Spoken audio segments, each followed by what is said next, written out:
1 Kings chapter 3. And Solomon made affinity with Pharaoh king of Egypt, and took Pharaoh's daughter, and brought her into the city of David, until he had made an end of building his own house, and the house of the Lord, and the wall of Jerusalem round about.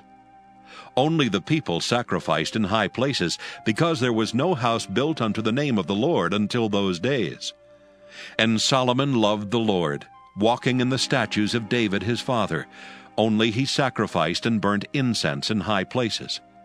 And the king went to Gibeon to sacrifice there, for that was the great high place. 1,000 burnt offerings did Solomon offer upon that altar. In Gibeon the Lord appeared to Solomon in a dream by night, and God said, Ask what I shall give thee.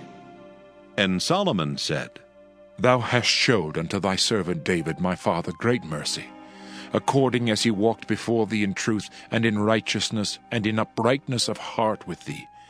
And thou hast kept for him this great kindness, that thou hast given him a son to sit on his throne, as it is this day. And now, O Lord my God, thou hast made thy servant king instead of David my father, and I am but a little child. I know not how to go out or come in. And thy servant is in the midst of thy people which thou hast chosen, a great people that cannot be numbered nor counted for multitude. Give therefore thy servant an understanding heart to judge thy people, that I may discern between good and bad. For who is able to judge this, thy so great a people?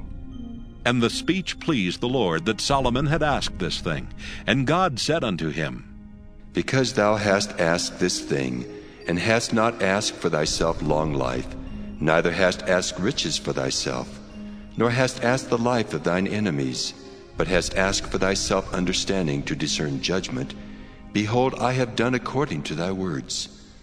Lo, I have given thee a wise and an understanding heart, so that there was none like thee before thee, neither after thee shall any arise like unto thee. And I have also given thee that which thou hast not asked, both riches and honor, so that there shall not be any among the kings like unto thee all thy days. And if thou wilt walk in my ways, to keep my statutes and my commandments, as thy father David did walk, then I will lengthen thy days. And Solomon awoke, and behold, it was a dream.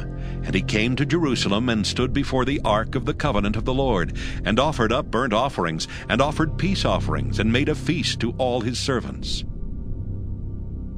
Then came there 2 women that were harlots unto the king, and stood before him.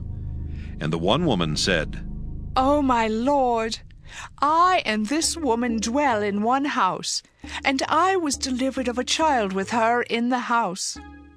And it came to pass, the 3rd day after that I was delivered, that this woman was delivered also, and we were together. There was no stranger with us in the house, save we 2 in the house. And this woman's child died in the night, because she overlaid it. And she arose at midnight, and took my son from beside me, while thine handmaid slept, and laid it in her bosom, and laid her dead child in my bosom. And when I rose in the morning to give my child suck, behold, it was dead. But when I had considered it in the morning, behold, it was not my son, which I did bear. And the other woman said, Nay, but the living is my son, and the dead is thy son. And the said, No, but the dead is thy son, and the living is my son. Thus they spake before the king. Then the king said, The one saith, This is my son that liveth, and thy son is the dead. And the other saith, Nay, but thy son is the dead, and my son is the living. And the king said, Bring me a sword. And they brought a sword before the king. And the king said, Divide the living child in 2, and give half to the one, and half to the other. Then spake the woman whose the living child was unto the king, for her bowels yearned upon her son, and she said, Oh, my lord, give her the living child, and in no wise slay it. But the other said, Let it be neither mine nor thine, but divide it. Then the king answered and said, Give her the living child, and in no wise slay it. She is the mother thereof.